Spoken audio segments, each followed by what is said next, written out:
thing here on blue, but Ziggs in the middle with Skarner and Kog'Maw down south. Okay, so an AD Kog'Maw. I can get through that. What do you think of the Warwick versus Yorick, though? Yorick is no slouch in that top lane himself. Yeah, the only problem with him is though is that he kind of needs to get that tier. Like he's going to be forced to get a tier or at least a chalice, and he kind of doesn't really take off until if he does get a tier, get that mana immune. And I mean, Warwick can usually easily hold his own against him. I don't really think Junwar's gonna have too much of a problem against that. But I think what the really interesting thing about top lane is they're both running teleport, and they don't know the other's running teleport, obviously. So it's really going to be interesting to see what happens if they can kind of make these teleports work. I mean, for instance, if York is trying to teleport down to Dragon, Warwick can easily ult him, stop him from doing that, and then teleport down there as well to really turn, a 4v4 into a 5v4 in their favor, instead of it being like a 5v5 as they both kind of, teleport down. I'm really curious to see how well they work with that, because that's really one of the things that really makes you a good player if you know, or at least a top lane player, if you know when and how to use that teleport to your advantage. Mm-hmm. No, it definitely lets you be in those fights for those dragon contests, or a gank gone wrong, or even just come in behind a gank and just like, surprise, triple kill, no problem. So we're going to have to see if they do use him in the right regards. Now up top, there's no stuns, I don't think, that can go out other than maybe the Warwick ultimate on top of Yorick, so we shouldn't be seeing too many canceled teleports in that regard, which should be fine. Right. Yeah. So we got 50. I'm sorry, I just want to point out, I'm kind of surprised that Work's not been using Ignite. Because when he gets to Yorick, he can heal, quite a bit if you're trying to run, or if he's trying to pretty much get to him as he's running away. He has a really nice slow from his ghoul. He has another ghoul that will heal him as it hits you. And Ignite is kind of one of those things that really will help provide like a guaranteed kill top lane against him. And I'm kind of confused why he's not running that, but I guess we'll see how the teleports work out. Maybe they're trying to do something special with their own team comp. Well, these guys know how to play their champions best. So if you are just tuning in, guys, Play Legends Cup number 4. FourCourtJester here on your camera, and I do got my lovely but I love you here. Just keep saying lovely. Yeah, it is a pleasure. I can say other things. Well, you can always take it one step further. You can say sexy or ravishing or... Dude, I'm married. Come on. She doesn't have to know. It's okay. So we're going to launch into the game. Team Creative Gaming in the round of 32 here of the Play Legends Cup, number 4, up against the Stuff Muffins. So place your bets, ladies and gentlemen. We are getting this game rolling, and we do have a nice new spectator overlay to use as well, courtesy of CSN as well as Curse. So come on, game, load. Okay, I was just making sure. I thought that was just me, but it is you too. I was having that problem earlier. There we go. Whew. Oh my gosh, that Kog'Maw skin. Ugh. So jealous. Soon we're just going to have teams of bony, fleshless. Team Jurassic Park. We got Kog'Maw, Cho'Gath. What else can we get in on that? There we go, get rid of the music. Okay, so one thing I did notice is that the two junglers, Skarner and Maokai, they're both running Flash, but more often than not, especially for those stronger counter jungling, like Shyvana, and Dr. Mundo, you usually see your junglers not going with escape routes, but they do go with exhausts. But this round, not so much. So I'm kind of curious if we're going to see a lot of counter jungling. Well, I have to say, you kind of have to run Flash on Maokai and Skarner. Well, Skarner for particular, just for engaging. Like, your Flash ultimate is extremely strong. It can really catch your team off guard, and as well as Maokai being able to flash in and twist and advance someone. And I don't know, I would typically never run exhaust on these types of junglers. Skarner obviously is a lot faster in the jungle, but the thing is, if Alistar is not really hitting his CVs, they're really going to have to be really careful in terms of where Maokai's going to go, so Skarner might have to actually get in position for counter ganking instead of counter jungling. Yeah, that CV will hopefully be something of an issue here, but I kind of feel that clairvoyance kind of did die with the new jungle patch. A lot of people are taking diminished importance on those clairvoyances because, well, the jungle's just that much more different now, and the main use of it, trying to keep track of that jungler. So we're going to have to see how they do want to use it in this regard. We got everyone kind of clumping up here in the middle for Stuff Muffins, although it does look like Vayne and Janna not going to be participating in any kind of fight. Very dangerous for Anivia to be out there, but we don't have any kind of stealth characters. We don't have a Blitzcrank. Did they see him? Did they see him? Oh, they did not see that Anivia. Oh. And not having that flasher there, they could have gotten a really nice knockup on Anivia, but she just gets to fly away as Anivia can do, even though she's extremely slow. But you were saying about CV, and Yeah, it's definitely one of those things that has died out, but it's kind of more of a counter to certain junglers like Shyvana, Maokai, who really counter jungle a lot, even maybe like a Lee Sin, to really just help out and spot where they are, because you know a Maokai gank is extremely deadly. Like if he comes in, you will have to end up blowing your flash to get away. And then he can come right back around where you won't have a flash up. I had that happen to me, and it really pissed me off, unfortunately. But yeah, it has died out a lot. But if anything, you see it a lot more in team games, just because they like you know one face check into a death can really turn a game completely around for someone.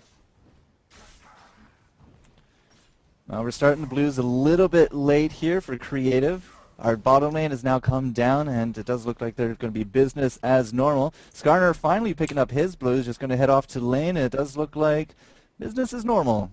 Nothing fancy. No level 1s, nothing huge. It's just going to be a nice laning phase.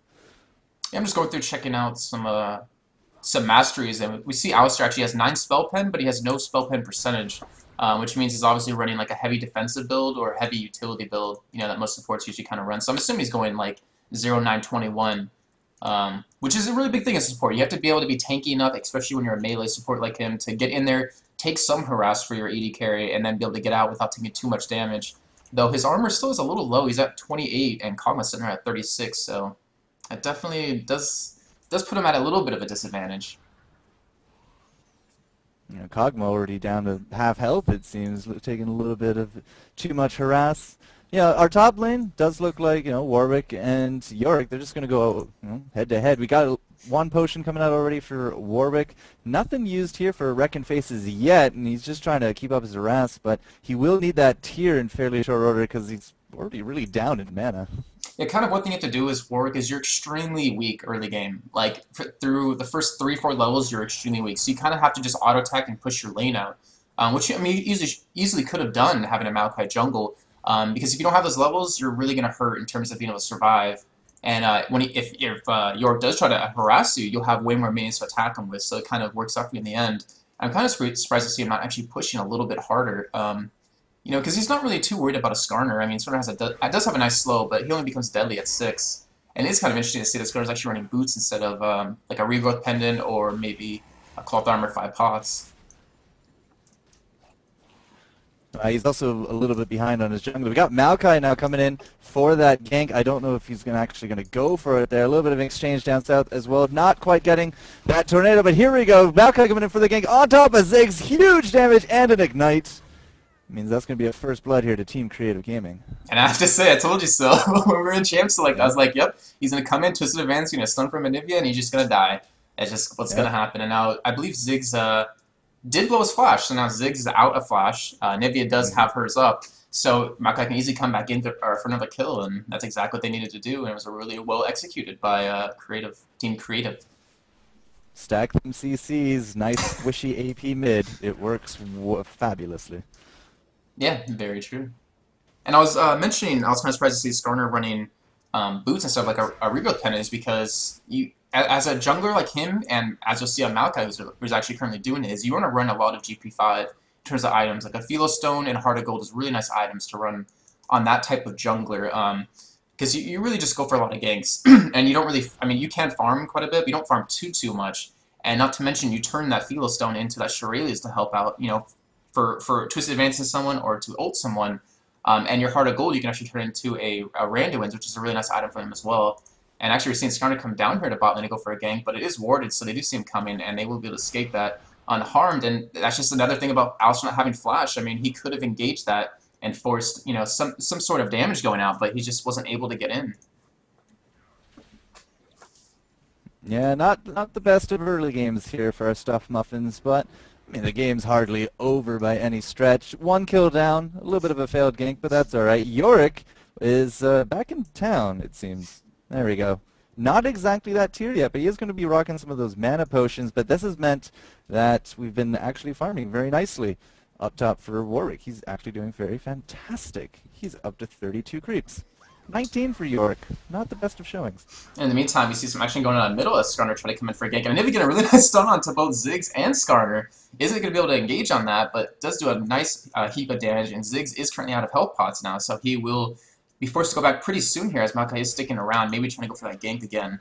And he does have his Philo Stone already, so he's in a really good position, and I would assume he's going to be going for that Heart of Gold next to really start racking the money. As Nivea flashes to go for a kill on the Ziggs, but I kind of gets stopped by his minefield there. I'm not sure if that was a misclick or if that actually was an engage that he was trying to go for. Right, he can't be super aggressive. He gets into tower range and then he gets egged. It's essentially the same thing as a death, because he will be going down in fairly short order. Warwick, very good lane sustain. He actually is not even left whatsoever. He's rocking very healthy numbers. In fact, across the board, it does look like Team Creative Gaming is rocking all 30s in their creep kills, whereas Stuffed Muffins a little bit behind, into their 20s, some of them into their 30s. So, a little bit of an early gold advantage, as you can see here, about 1.2k at this point. Yeah, you're talking about a Warwick, and that's exactly why he needs to push the lane a little early. You just cannot push him out of lane. I mean, he hasn't bought any items yet. He has 1,100 gold to back with, so, if he gets those early levels, and in fact, actually running, I cannot tell, actually, no, it looks like he's running armor runes instead of MP5 at all, but you just can't push him out of lane. I mean, he forced that York to use all of his mana. York had to back out to get some more back, or just sat there, just kept CSing, and when he does go back and buy, it's going to be extremely deadly for York, as we see Maokai actually going for a gank here. York did not actually get his ward down, and does not notice that Maokai coming in, but he actually gets ulted by Warwick and a twisted advance by Maokai. It looks like he actually will be able to escape, popping that flash, and I'm actually pretty sure he didn't even need to pop that flash. And in the meantime, we see Nivea coming down in bot lane, gets his Kog'Maw caught off guard, his Vayne does flash ahead of him and Kadima backwards. So now Nivea picking up the second kill for their team, as we see Team Creative up 2 kills to 0. And Ziggs, trying to go for the ulti on the John, but just not enough damage yet. Sorry, I kind of caught that at like the last second as it zoomed across my screen. That was kind of hilarious. They actually have an icon for it now on the map, which is very nice. It's like the Ashe ultimate or the Ezreal ult as well. Yeah, but that's the downside of that though, because if you whiff it, everyone will see it on your team. Just like, that's a gigantic bomb coming at my face. Yeah, no problem. So, yeah, Warwick still up top, trying to push this wave back a little bit, trying to get himself a little breathing room. But, he's 32 to 46. Warwick just doing a fantastic job. And, this is exactly what the chat was saying. Why no Warwick, man? And he's doing fabulous up here. Now, we do got a ward into the rivers, so hopefully no more ganks coming up on top of our Yorick. But we do have Skarner in the area because...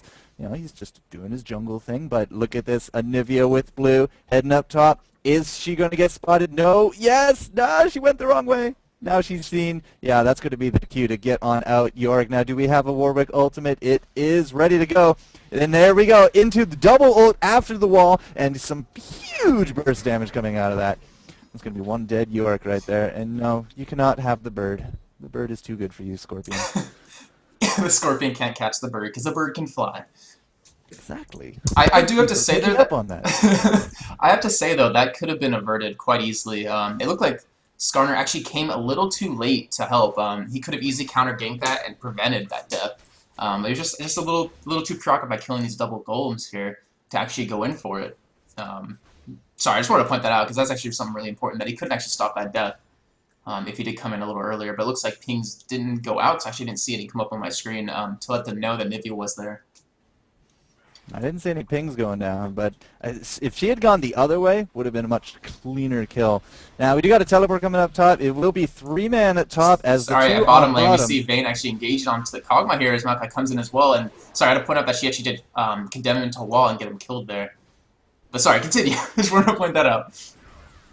Now, I was trying to get to it, but my hotkeys were not working for some silly reason, so I'm going to make sure that doesn't happen again. No, we did get the kill. 4-0, though. Very nice early game from Team Creative. They're looking very much in control of this map, and Warwick able to defend against that 3 top.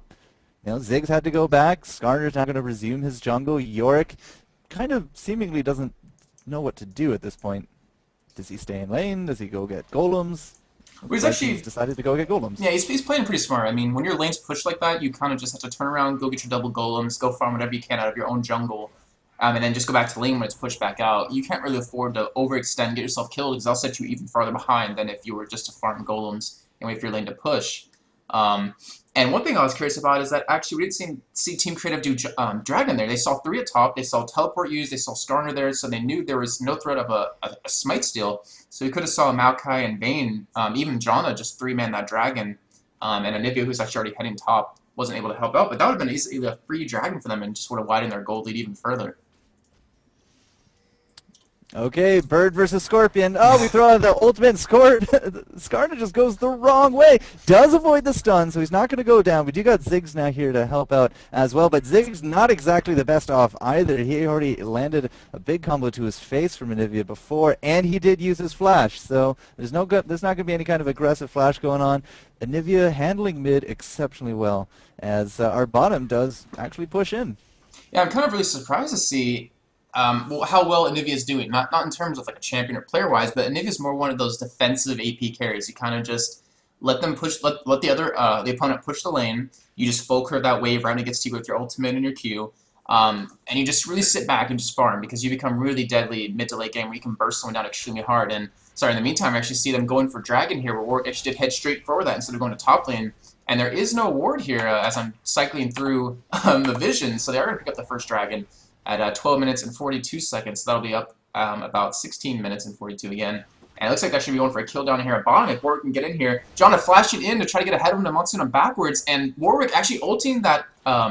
did he actually ulti Kog'Maw in there? Because he got knocked up by Alistar. I think he did take down Kog'Maw, as it does look like Anivia was able to clean up Ziggs, but Flash happened at probably the same time, which is why it looked so weird, because he was actually ulting him while he was actually displaced. Right. It happens every now and then. It's not the best of things. Blue buff now given to Anivia, which means Ziggs is not going to be enjoying it whatsoever now. We are going to be coming down here for the gank on top of this overextended Kog'Maw, as well as Alistar. The wall going out, it does give us vision into the Arcane Smash. Ultimate's going left, right, and center. The Summoner heal now blown for Kog'Maw. He's not going to be able to pick up Anivia. Excellent play as Janna just bursts everyone away, saying no thank you.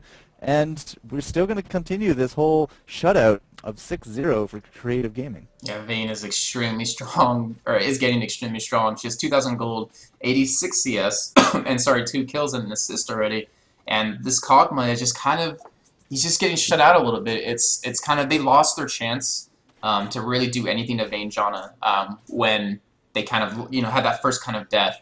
Obviously Kog'Maw doesn't get strong till level 6, but still, with an Alistar, you can be extremely deadly, having that knock up, having that knock back, having the slow from Kog'Maw. But it looks like they just need to just sit back, keep some wards out, just play defensive, farm, and turtle a little bit just to get back in this game, because they are down, almost 6k gold right now. Yeah, that gold lead is certainly getting bigger. In terms of the creeps, let's see, 89 for Vayne, most of the game at this point, and 85 Anivia, 83 Warwick. Very strong numbers. Again, they're pulling ahead a little bit here from the Stuffed Muffins. 60s seem to be about the average. So you can see, this laning phase is going to be paying back in dividends in terms of those items, because the 20-minute mark will be coming up fairly soon, and we typically do like to see those bigger items purchased by then. We should be in very good form for creative gaming at this rate.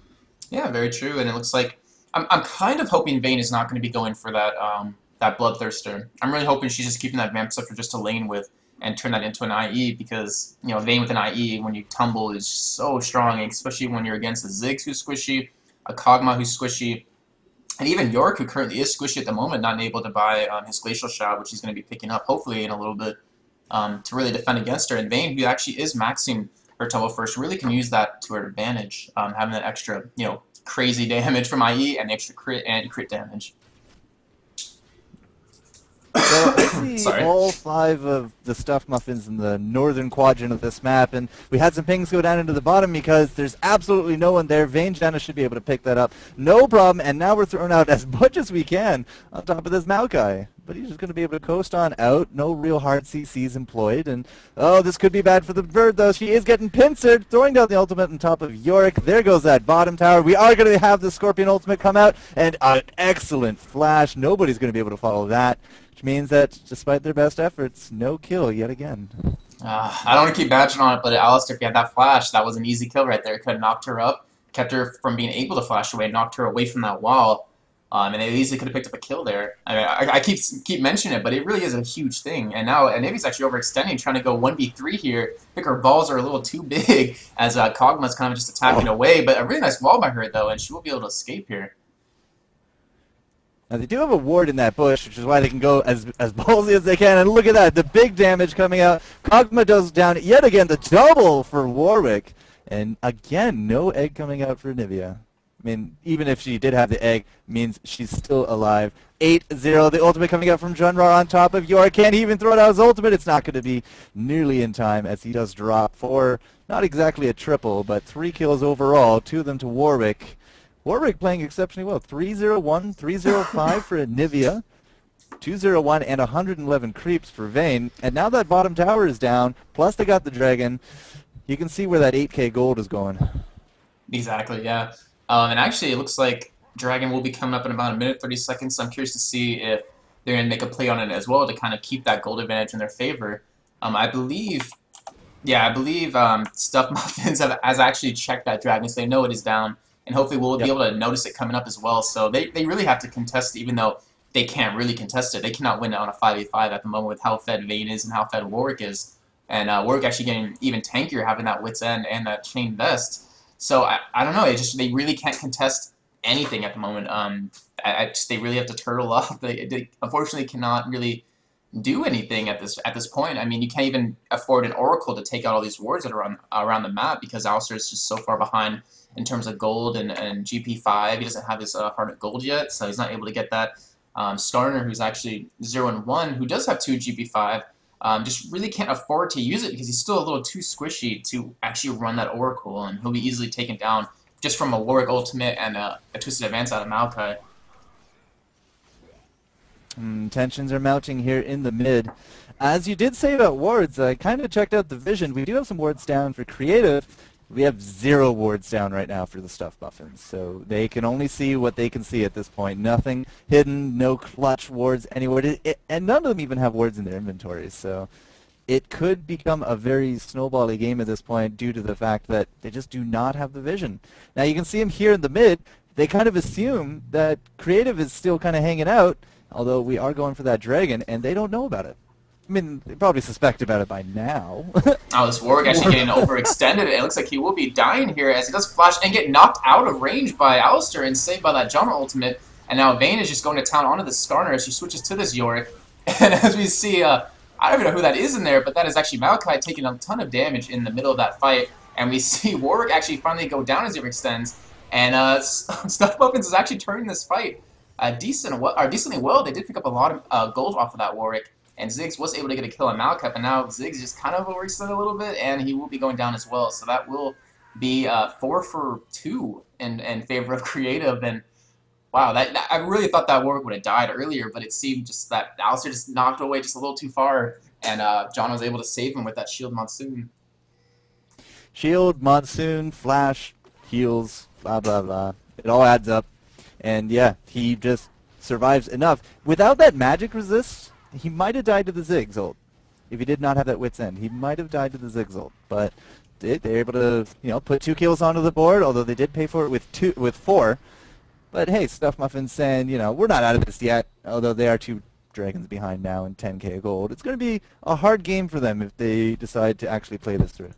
Yeah, and actually Vayne does have enough for IE right now, so if she does pick that up, she will just be extremely deadly to anyone on Stuff Muffins. And she will just be pretty much unstoppable in a team fight unless you can really lock her down with a Skarner ultimate, mixing with an Alistair knock up and knock back. But I don't really see that happening too much because she is playing extremely safe, and having that Janna support really helps out as well. Now we do have a Maokai's Oracle out, but again, we actually have no wards on the map here for Stuff Muffins, so Oracles unknowingly is not going to be super useful here. We still have no wards in any inventories, although we did have a lot of people die there.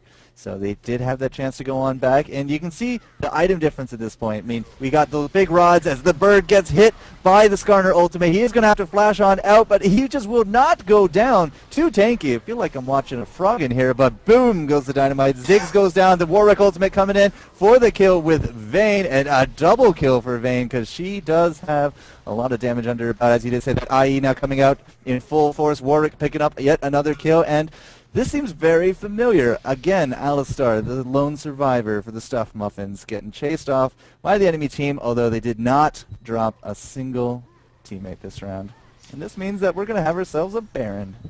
Yeah, and I really wanted to point out when you were mentioning about the Oracle that Malka has, and it, it's really a bad position you're in when you're in stuff Muffin's shoes right now. Is they have enemy team as an Oracle, your support is a little bit behind in terms of money.